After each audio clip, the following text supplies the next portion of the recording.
Most people get this wrong. They think Cashra is just another payday or buy now pay later app.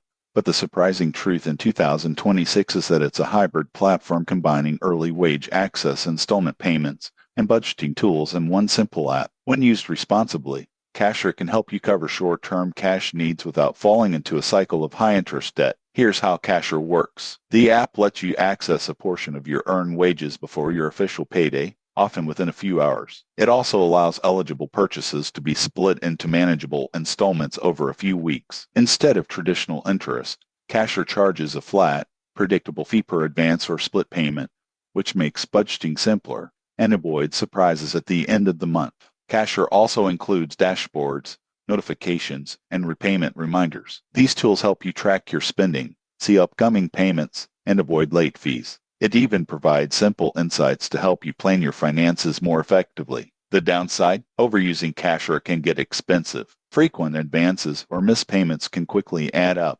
and relying too much on the app may mask underlying financial issues instead of solving them. Tips for responsible use: 1. Only request advances you can realistically repay on time. 2. Enable repayment reminders to stay on track. 3. Keep a small emergency fund to reduce dependence on the app. Who benefits most? People with steady income who occasionally need short-term cash or want help managing larger purchases. If your income is irregular or repayment discipline is weak, Cashra may cost more than it saves. In conclusion, Cashra in 2026 is a convenient tool, but only when used wisely. Track your fees, plan repayments, and treat it as a temporary solution rather than a permanent crutch. Subscribe for more honest app reviews and practical money tips that help you make smarter financial decisions.